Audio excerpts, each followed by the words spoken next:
Retrouvez Dr M avec Masservie. Masservie, assurance vie, voyage, santé.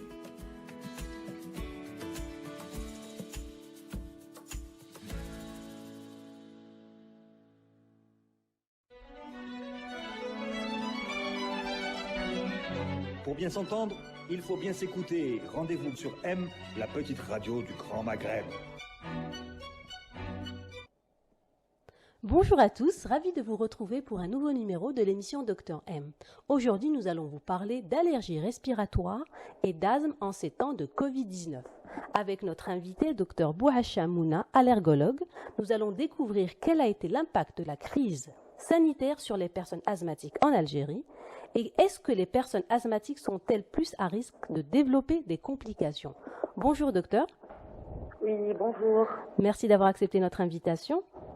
Merci à vous de nous donner à chaque fois la parole pour discuter de sujets d'actualité, entre autres la pandémie que nous vivons pratiquement le monde entier actuellement. Merci à vous. Avec grand plaisir, vraiment avec grand plaisir.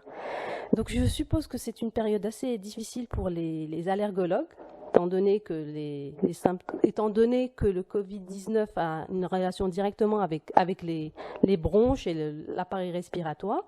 Pouvez-vous, pour commencer, est-ce que c'est possible de nous expliquer comment différencier les symptômes d'asthme et ceux du Covid-19? Oui, au fait, oui, il faut le souligner, c'est une période qui est très difficile pour nous les allergologues, les pneumologues, mais aussi pour pratiquement tout le personnel de santé, que ce soit du petit médecin généraliste ou l'urgentiste jusqu'au réanimateur c'est la boucle bouclée, c'est-à-dire qui est vraiment là devant le patient en détresse respiratoire. Pour revenir à notre sujet, effectivement, nous sommes allergologues, donc nous recevons beaucoup de patients qui, en temps réel et en temps normal, faisaient des réactions allergiques, c'est-à-dire faisaient des pathologies allergiques telles que l'asthme, telles que la BPCO, telles que les rhinites, les rhinoconjonctivites et tout. Oui. Il faut pas oublier que nous sommes, c'est-à-dire pas que nous sommes au printemps, mais c'est que la pandémie du Covid-19 est arrivée sur notre territoire et sur notre continent, nous, l'Afrique et l'Algérie, exceptionnellement, elle est arrivée au printemps. Et qui dit printemps dit le pollen, l'arrivée. Tout à fait. Donc voilà. Donc l'arrivée du pollen et les pollineuses engendrent plusieurs réactions respiratoires. Elles peuvent exacerber des crises d'asthme chez les patients déjà connus asthmatiques, comme elles peuvent engendrer des rhinopharyngites, des rhinites, des rhinoconjonctivites, et c'est ce qui pousse les patients à venir consulter. Et ce sont pratiquement les mêmes symptômes, parfois, qui ressemblent à un syndrome grippal, entre autres un coronavirus. Voilà, c'est ça. Voilà, c'est un peu compliqué que nous recevons ce profil de patient. Oui, c'est-à-dire que finalement, il faut vraiment un spécialiste, il faut en fait un test pour différencier tout simplement. À vrai dire, qu'est-ce qui se passe généralement dans cette situation? Nous, pratiquement, moi je parle de moi-même, je suis médecin installé en privé, c'est pas pareil comme les médecins qui sont à l'hôpital. Oui. C'est que nous, les privés, nous avons déjà un fichier qui est préétabli de nos patients qui sont connus. Un patient que nous connaissons, qui est asthmatique, qui est BPCO, qui a une bronchite obstructive chronique, ou un patient rhinitique que nous connaissons depuis quelques années, que nous suivons, et qui est déjà testé, qui a déjà fait des prises tests et qui présente une pollinose. Je m'explique, une pollinose, c'est l'allergie au pollen. C'est un patient que nous attendons chaque année à la même période, c'est-à-dire à partir du mois de mars. À partir du mois de mars, avril, c'est nos patients qu'on revoit chaque année. Mais cette année, c'est un peu plus compliqué. Je m'explique, cette année, nous vivons quelque chose de dramatique. Ah oui. Nous vivons quelque chose de nouveau. Nous vivons une catastrophe sanitaire sur l'échelle mondiale. Oui, Nous avons un virus qui, jusqu'au jour d'aujourd'hui, est en train de muter. Il change de forme, il change de manière de propagation, et il a les mêmes symptômes. Alors les mêmes symptômes, non, pas vraiment les mêmes symptômes, mais pour le grand public, ça va être les mêmes symptômes. Alors, pour un allergique, il faut savoir une chose. Nous, on fait la part parce que dans un coronavirus ou dans un syndrome grippal, vous avez certains symptômes qui sont évocateurs, tels que la courbature, tels que la sénie. La sénie, c'est la faiblesse, le malade il est La fatigue. très fatigué. C'est une fatigue qui est inhabituelle, c'est une fatigue qui n'est pas connue par le malade auparavant. Il vient vous le dire, il vient vous dire, moi je ne me sens pas bien depuis quelque temps. Je ne monte plus les escaliers chez moi comme je les montais avant. Donc il y a quelque chose qui se passe dans mon corps. D'accord? D'accord, ok. Et en parallèle, vous pouvez avoir les symptômes d'allergie en parallèle. Vous pouvez avoir ce qu'on appelle la toux, qui est existante chez les allergiques. Vous pouvez avoir la toux sèche, c'est une toux sèche. On peut avoir aussi, là, on parle du Covid, hein. Oui, oui, oui. Je reprends pour le Covid, on a un syndrome grippal, c'est-à-dire courbature, asthénie, maux de tête, fièvre, surtout fièvre. La fièvre n'est pas un symptôme qu'on retrouve dans les allergies. Attention, le Ah, voilà, c'est ça, pour faire la différence. Très bien. Voilà, la fièvre et les courbatures, ce n'est pas un symptôme des allergies. Les symptômes qui sont en commun, c'est les symptômes qui se relient au nez, c'est-à-dire un nez qui coule, c'est Oui. les états de rhume. Donc un nez bouché, probablement, un nez qui coule, des éternuements, une toux sèche. Oui, c'est des symptômes qui se ressemblent. Mais, arrivé à un stade supérieur, en matière du coronavirus, nous avons d'autres symptômes qui sont très dangereux qui s'installent, comme la détresse respiratoire. Voilà. Donc les patients, qu'ils soient allergiques ou pas allergiques, quand il fait une détresse respiratoire à 5 ou à 10 jours d'un état grippal, c'est pas normal. C'est pas normal. Oui. Là, il faut tirer la sonnette d'alarme. Tout à fait. Alors, tout pour à fait. retourner à nos allergiques, les patients allergiques, on a deux types de patients allergiques. On a les patients allergiques qui font des rhinites, et c'est les allergies dues au appareil respiratoire, elles sont pas très dangereuses. D'accord, ok. Donc, c'est des patients que nous voyons très souvent qui viennent avec un pleuris nasal, le nez qui gratte, qui se bouge, qui éternue, surtout en cette période. Je disais, le pollen, il est très agressif. Oui. Très agressif. Donc, on peut avoir des accès de rhinite persistantes. Le nez est bouché, il n'arrive pas à respirer. Donc, il n'arrive pas à respirer, il a l'impression que c'est en bas, c'est au niveau du poumon. Mais non, c'est au niveau du nez. Mais il n'y a pas de fièvre, il n'y a pas de courbature, il n'y a pas d'asthénie. Il y a de temps en temps des maux de tête parce qu'il se pourrait que ce soit une rhinocynusite. Comme on peut avoir nos patients asthmatiques qui sont bien contrôlés. Et au moment du pollen, ils font des exacerbations d'asthme, c'est-à-dire portent le pollen, ils vont voir leur asthme un petit peu perturbé, donc ils vont tousser surtout la nuit, ils vont tousser la nuit, ils vont avoir recours à leur ventoline, mais dès qu'ils mettent leur ventoline ou dès qu'ils mettent les traitements d'urgence connus par tous les allergiques, ça va rentrer dans l'ordre. C'est pas une histoire qui peut dégénérer. Là, on parle d'un allergique sans atteinte corona. Oui, bien sûr, tout à fait, oui. Voilà. Alors, il y a d'autres symptômes qui sont aussi révélateurs actuellement du coronavirus. C'est l'anosmie et la gueusie. Alors, nos confrères ORL, ils sont plus aptes de débattre de sur ce sujet-là. Ils sont pratiquement tous unanimes à dire il y a beaucoup de patients, et moi-même je les vois venir dans mon cabinet parce que croyant que c'est une allergie, non, c'est pas une allergie, c'est des patients qui viennent vous dire j'ai perdu le goût et j'ai perdu l'odorat. Tout à fait. Oui, tout à fait. Hadouma, c'est les signes, pratiquement les premiers signes d'un Covid. Hein. Oui. Surtout si on est devant un patient. Moi, j'invite tous mes collègues, qu'elles soient médecins généralistes ou autres, de faire très attention à ça. Et même le grand public, ceux qui sont en train de nous écouter. Si vous n'avez jamais eu de problème d'allergie, d'éternuement, de rhinite, et surtout si vous n'avez pas le nez bouché, si votre nez n'est pas bouché,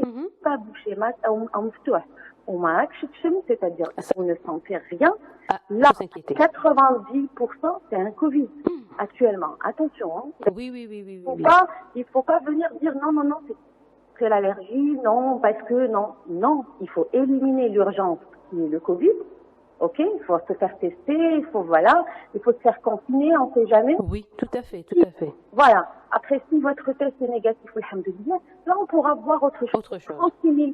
Voilà. Il y a 36 000 pathologies qui pourraient relever de l'anosmie et de la gueusie. Ça peut être neurologique, ça peut être ORL, ça peut être, ok? Très donc, bien. Voilà. Donc, l'anosmie est un symptôme. L'anosmie, je reviens toujours et je vous dis, c'est la perte de l'odorat.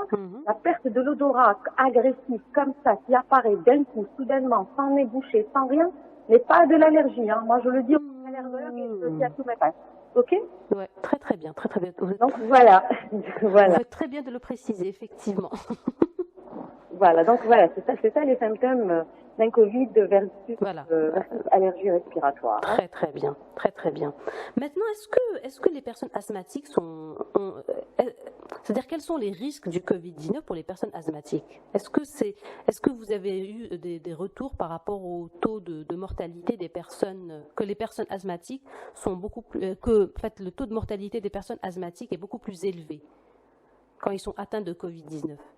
Voilà, pour être franche avec vous, pour cette histoire de taux de mortalité, je ne peux pas m'avancer. D'accord. Je n'ai pas, pour l'instant, j'ai pas eu. Il n'y a pas eu de retour encore d'études ou de résultats de. Voilà, vous savez, je l'ai dit tout à l'heure, nous sommes en train d'observer. Oui. Pathologie, le monde entier est toujours en train d'observer. Le monde entier est toujours en train d'essayer. Il est en train d'essayer des essais cliniques partout, hein, dans pratiquement toutes les régions du monde entier. Il y a des équipes qui essayent des vaccins, il y a des équipes qui essayent des antibiotiques. Voilà, c'est ça. Oui. Voilà. Chacun essaye d'apporter une pierre à l'édifice. Voilà, nous sommes à un essai clinique assez ouvert, comme on dit. On apprend et on apprendra, mais bon. Par rapport au taux de mortalité, dans mon entourage, c'est-à-dire professionnel pour mes patients, jusqu'au jour d'aujourd'hui, alhamdoulilah, nous n'avons très bien, voilà, justement. Patients. Par contre, si je voudrais revenir à votre question, bien sûr. Alors l'impact de la Covid-19 sur les patients asthmatiques ou voire BPCO, parce que ce sont les deux pathologies qui sont assez sévères dans les allergies respiratoires, comme à la rhinite, c'est que d'ailleurs l'asthme, il prend le quatrième rang mondial dans les maladies graves. Oui. Après le cancer, après les maladies cardiovasculaires, après le diabète, il vient l'asthme et la BPCO. C'est des maladies qui sont très dangereuses, c'est des maladies chroniques. D'accord. Et ça, elle demande un contrôle optimisé de cette maladie chez le patient, qu'il soit Covid ou pas Covid. Hein. Je vous le dis. Hein. Ah oui. Hein. Qu'il soit Covid ou pas Covid. Parce que même quand on n'est pas Covid et quand on a un asthme mal contrôlé, mal équilibré, n'est pas à son niveau optimum, le patient peut décéder aussi. Hein. Une crise d'asthme sévère, le patient peut décéder par asphyxie, c'est-à-dire crise respiratoire. Après oui. Et l'asthme, c'est quoi l'asthme? L'asthme et la BPCO, c'est des maladies inflammatoires chroniques. Il y a de l'inflammation dans les poumons. Donc, c'est pas un poumon qui est sain. Ce n'est pas un poumon sain comme quelqu'un qui n'est pas asthmatique. Tout à fait. Donc, vous rajoutez un virus. Ah oui, attaquer. Effectivement, c'est ça. Avec l'organe noble qui va attaquer, c'est-à-dire il a une préférence pour cet organe. C'est-à-dire ce virus-là, il va au poumon, il va détruire pratiquement tout un territoire. Donc, vous imaginez, pour un asthmatique, ça va être plus compliqué, ça va être plus dur. Donc, moi, j'invite tous les patients asthmatiques et allergiques à optimiser leur traitement. N'arrêtez pas vos traitements. Attention, il ne faut pas écouter les idées préconçues. Il ne faut pas prendre de corticoïdes, il ne faut pas prendre il ne faut pas. Non, au contraire, il faut avoir un poumon sain. Il faut équilibrer votre maladie. Un asthme qui est équilibré est un asthme qui passera le plus normalement. Plutôt un patient qui est asthmatique et qui a un asthme bien équilibré, si demain il contracte cette pandémie, ce virus du coronavirus, du SARS-CoV-19, voilà, ce qui va se passer.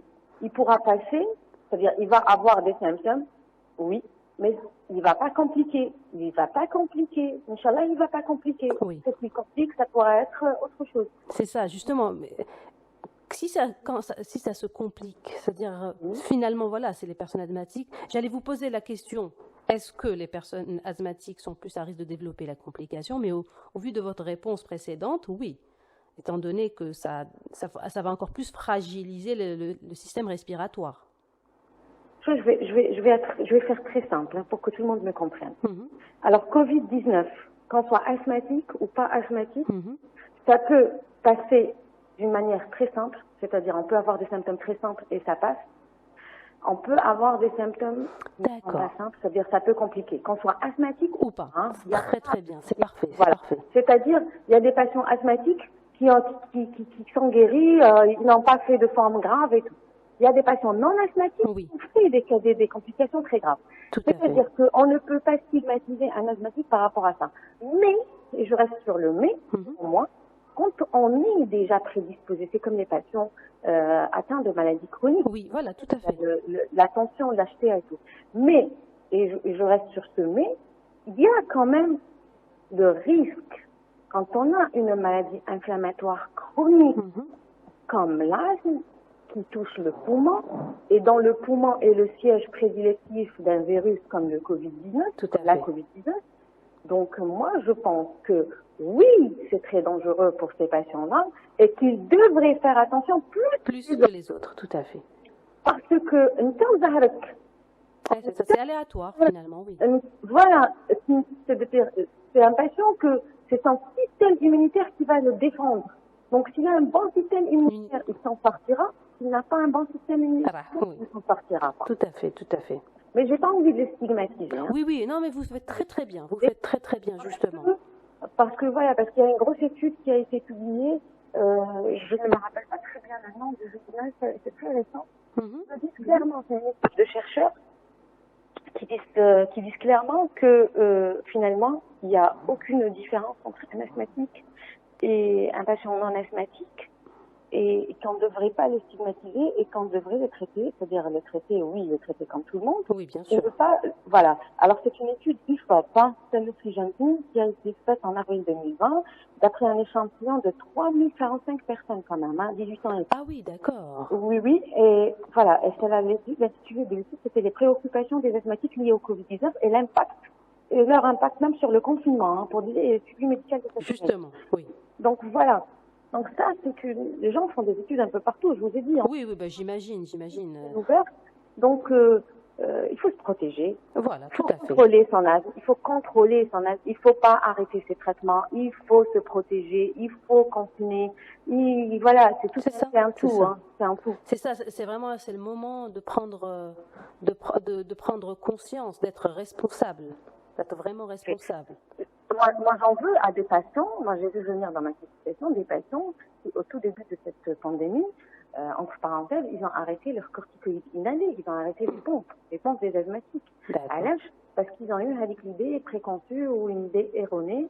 Il faut pas prendre de corticoïdes, il faut pas prendre de traitement, il faut arrêter les gouttes du nez. Donc, ils ont arrêté leur traitement. Je vous assure que ce sont des patients qui ont vu développer leurs symptômes des allergies, c'est-à-dire le retour de l'inflammation parce qu'ils étaient sans traitement, donc a fait revenir certains symptômes. A fait revenir les symptômes de l'allergie, pas les symptômes. Mais l'ambiguïté, elle était là, parce que c'est des patients qui ont stressé énormément, qui commençaient à tousser, qui commençaient à avoir une obstruction, qui commençaient à avoir de la dyspnée, il ne peut pas respirer le soir. Donc c'est des patients qui ont couru vers nous, ils ont couru vers nous et vers d'autres confrères pour dire voilà, j'ai le Covid. Ah oui, d'accord. Voilà, vous voyez un petit peu. Et il ne faut pas oublier qu'il y a la quantité de stress aussi qui rentre. Tout à fait. Voilà. Il y a le stress, il y a le confinement, il y a des gens qui ne sont pas sortis depuis quelques semaines ou quelques mois. Mais tout ça, ça joue, Ça joue. Bien sûr. Chronique. Bien sûr. C'est un tout, Le système immunitaire, c'est un tout, C'est pas une bonne alimentation ou là un bon capital génétique. C'est vrai, il y a un bon capital génétique qui rentre en jeu, mais il y a une bonne alimentation, il y a une bonne hygiène de vie, c'est quand même un confort intellectuel, un confort moral que nous vivons qui fait que nous avons une bonne immunité pour pouvoir combattre pratiquement tout ce qui est virus, bactéries ou autres. Oui, c'est ça. Donc voilà. D'ailleurs, est-ce que vous avez vu le nombre de consultations augmenter depuis l'apparition du Covid-19? Est-ce que vous avez des patients qui viennent, demander conseil? Alors oui. Pour être franche avec vous, nous avons vécu deux phases. Nous sommes en train de vivre la deuxième vague, la deuxième phase. Une deuxième phase, pourquoi? Je vais vous dire. La première phase, c'est la phase au tout début, le mois de mars, quand nous avons annoncé qu'il y avait des cas de Covid en Algérie, et pratiquement qu'il fallait confiner tout le monde. Là, il y a eu quand même une prise de panique.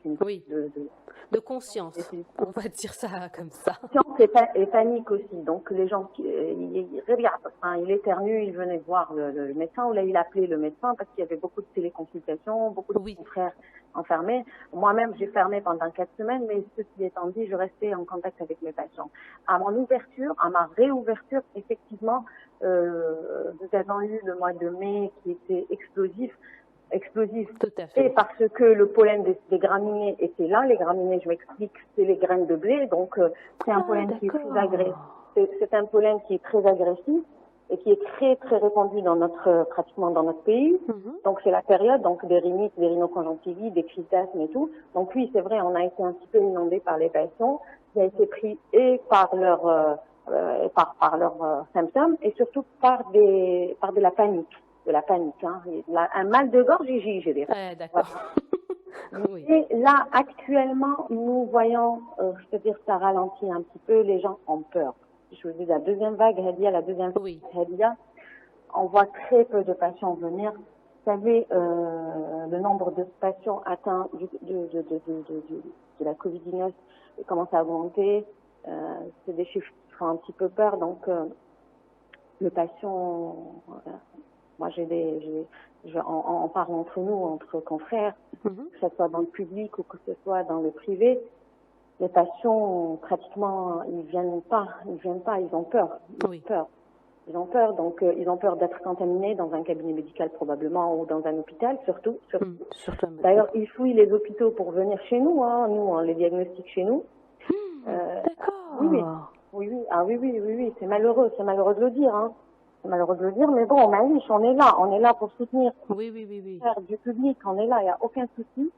D'ailleurs, j'aimerais bien passer un petit message rapidement, là, bien sûr. En tête, c'est que pour tout patient qui est Covid, qui vient consulter dans un cabinet privé de pneumologue, d'ORL ou d'allergologue, et voire même d'un médecin généraliste, et chez qui il y a les symptômes qui ont été cités, c'est-à-dire anosmie, agueusie, perte du goût, perte d'odorat, tic, courbature, tout syndrome grippal d'ailleurs. Fièvre. Un test sérologique devrait être lancé, ok.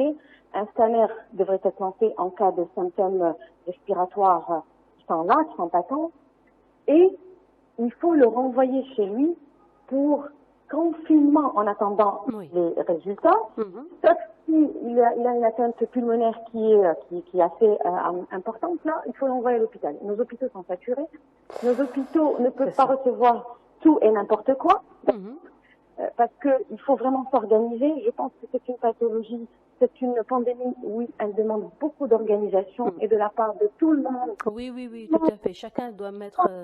La population doit s'organiser, la population... Allô? Oui. Ça s'est coupé. Je vous entends, moi, très bien. Allô? Oui, attendez, pardon. Voilà, vous m'entendez? Oui, je vous entends bien. Pardon. On va reprendre... là où vous avez dit, c'est tout le monde qui doit c'est de la part de tout le monde. D'accord, ok. D'accord. 3, 2, 1. Allez-y. Oui, bien sûr, c'est une responsabilité de la part de tout le monde, tout à fait. Oui, tout le monde doit s'impliquer dans cette crise mondiale, tout dans cette crise sanitaire. Hein. Ça relève de la vie de tout le monde. Hein.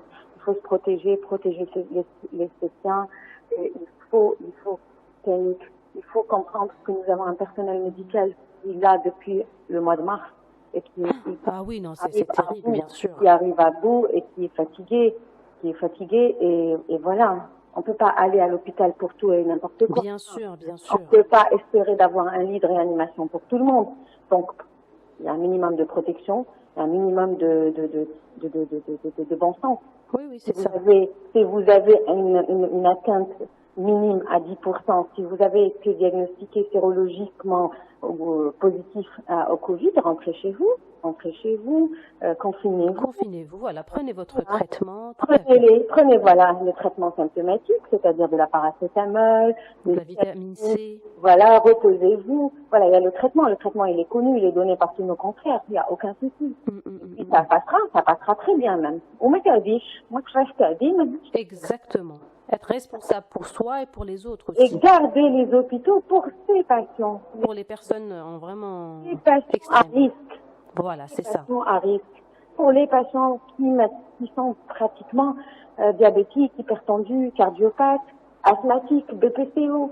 d'autres pathologies respiratoires très connues aussi par nos confrères les pneumologues. Les personnes aussi qui sont en traitement contre le cancer aussi, ça, on ne parle pas. Oui, bien sûr, les cancéreux qui sont sous chimiothérapie. Ah oui, non, ça c'est terrible. Donc voilà, oui. Voilà. Donc laissant les efforts du personnel médical en premier lieu pour ces patients-là. Tout à fait, tout à fait. Donc voilà, il faudrait qu'il y ait une petite prise de conscience. Hein.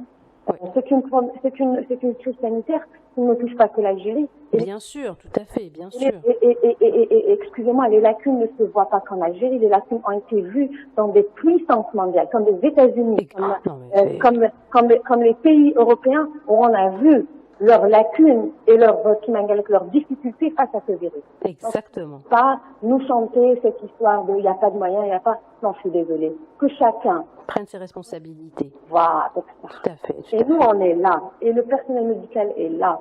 Le personnel soignant est là. Et on n'a jamais largué les amarres et on ne les larguera jamais. Très bien. C'est tout à votre honneur. Là, c'est tout à votre honneur. Parce que j'imagine que toute la pression est surtout sur vos épaules. Hein.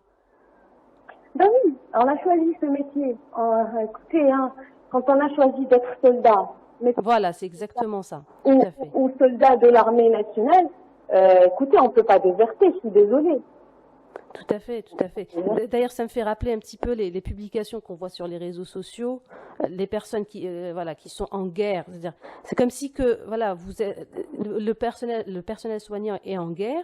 Nous, c'est tout ce qu'on a à faire, c'est pas d'être en guerre, c'est de nous protéger et de rester chez nous finalement. C'est tout. C'est pas très très compliqué dans l'absolu. On leur dit, Allah yahdikum. On devrait se mettre la main dans la main. C'est ça. Entraider. Tout à fait. Entraider. Parce que c'est vrai que c'est une période assez inédite, donc c'est pour ça que personne ne peut. En fait, finalement, chacun réagit en fonction de de ses angoisses, de ses peurs, de ses. Tout à fait. Voilà. Tout à fait.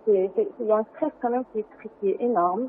Et le stress reste aussi un concept. Justement, voilà, le stress aussi n'arrange pas les choses. Il affaiblit le système immunitaire, hein, donc on n'est pas sorti de l'auberge.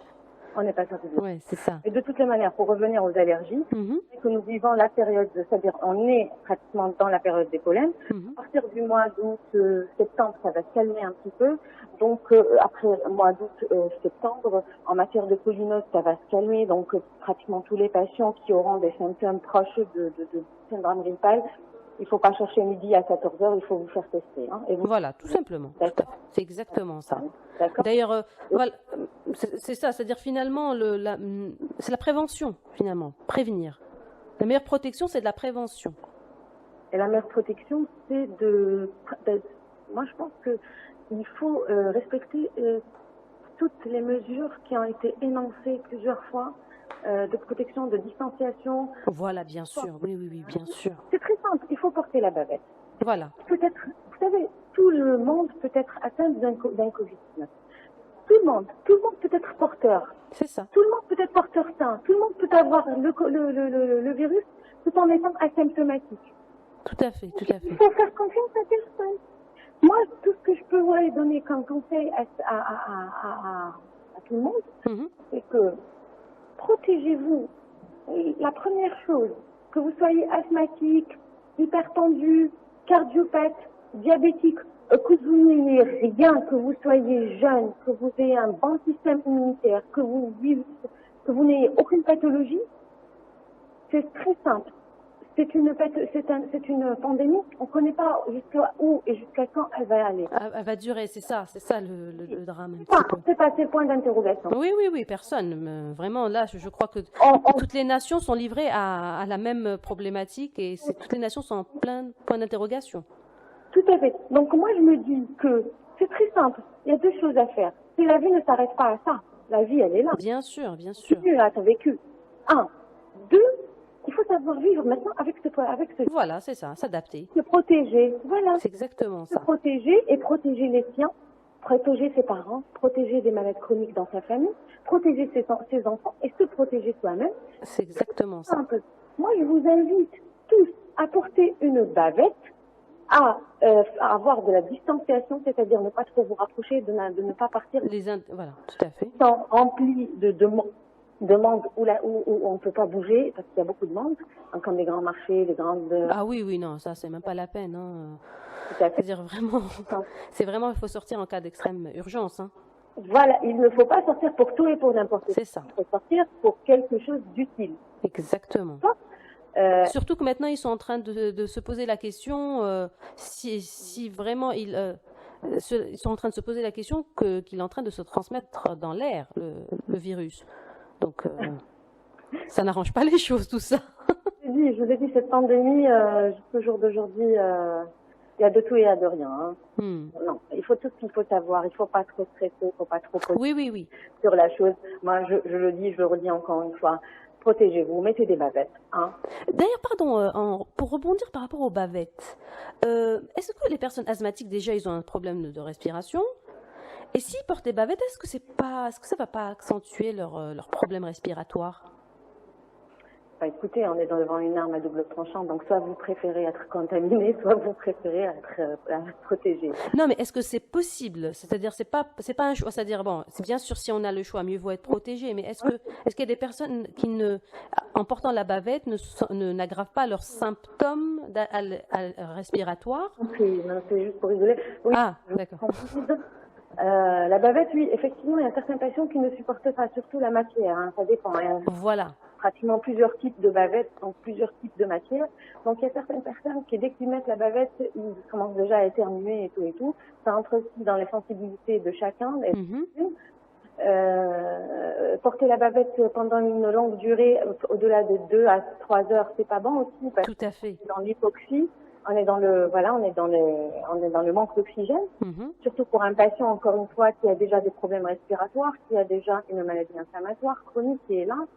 Donc, ce qui me fait revenir à l'histoire où, si vous êtes asthmatique et que vous avez un asthme qui est bien contrôlé, ou voire même modérément contrôlé, ou très mal contrôlé, alors ne sortez pas pour quelque chose d'inutile, pour ne pas porter la bavette.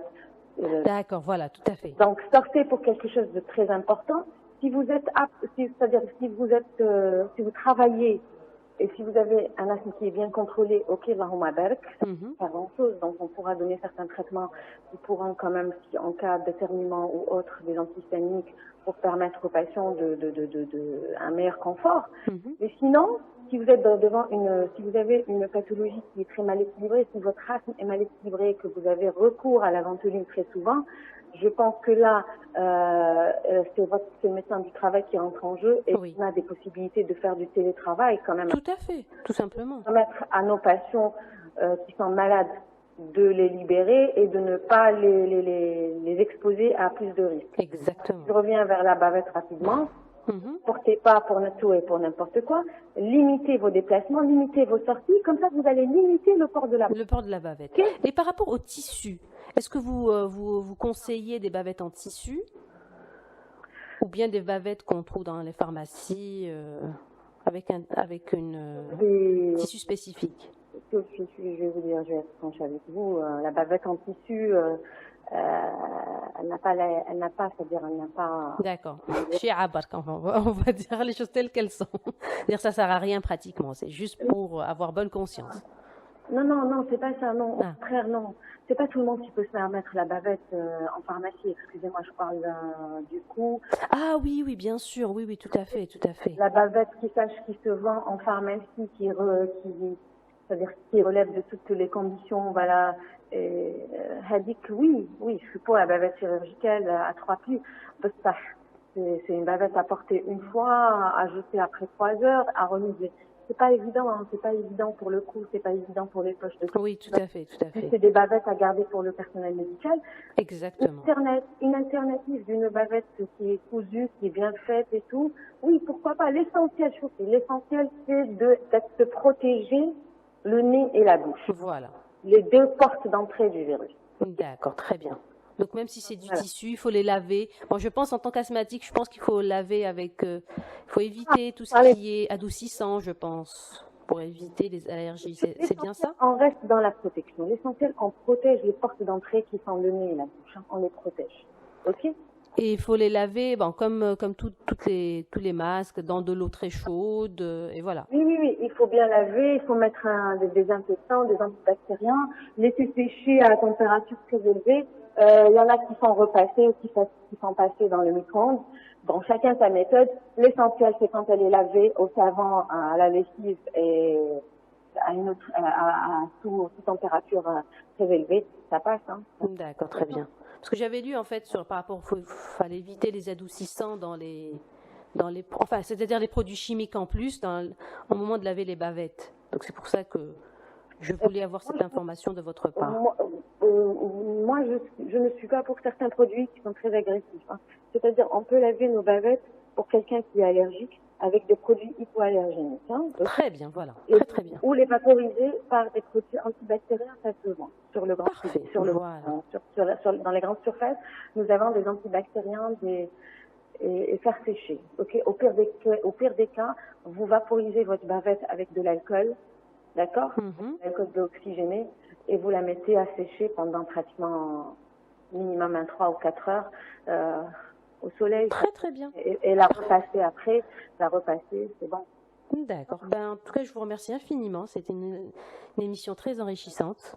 Il n'y a pas de quoi, c'est moi. Et vraiment bravo pour le combat que vous menez, parce que j'imagine que vous devez voir défiler vous devez voir de toutes les couleurs et voir défiler des personnes de toutes les catégories, les anxieux, les détachés, ça n'existe pas, les complotistes. Donc vraiment, je tiens vraiment à vous remercier pour tout ce que vous faites pour. C'est nous qui vous remercions, vous aussi, de nous avoir donné la parole, de pouvoir s'exprimer. Avec grand plaisir.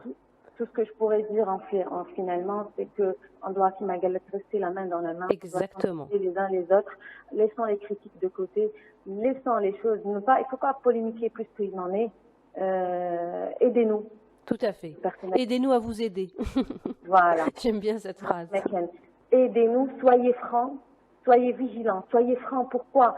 Vous avez le Covid-19, restez chez vous, ne partez pas consulter dans des cabinets privés. Hein. Bien sûr, bien sûr. Et de deux, confinez-vous, protégez-vous. Et tout ira bien. Tout à fait. Parce que si déjà maintenant, même si on est en train de vivre une explosion de la maladie, c'est-à-dire de la contamination, si maintenant on revient vers les gestes barrières et que chacun reste chez lui, que chacun chaque les visites familiales, oui, les anniversaires, enfin vraiment n'importe quoi. Si chacun reste chez soi et si chacun reprend les gestes barrières, je vous assure que la courbe va être cassée et ça va redescendre et voilà. D'accord, tout à fait. Il faut que chacun prenne conscience, d'accord? Allah al-musta'an, Rabbi ma'ana wa ma'ana. Inch'Allah, Inch'Allah. En tout cas, merci encore une fois, docteur Bouacha. Pas de quoi. On vous retrouve sur les réseaux sociaux. La page, c'est Dr Bouacha Mouna, allergologue, pour ceux qui veulent venir faire une consultation chez vous. Tout à fait. Nous sommes à Sudani, hein, notre cabinet. Très bien. Très bien. Merci beaucoup. À très bientôt. Au revoir. Au revoir. Merci, au revoir. Merci d'avoir suivi notre émission. Retrouvez-nous sur les réseaux sociaux, sur Instagram, Twitter, Facebook, sur Google Podcast, Apple Podcast. Et à la semaine prochaine. Retrouvez Dr M avec Masservie. Masservie, assurance vie, voyage, santé.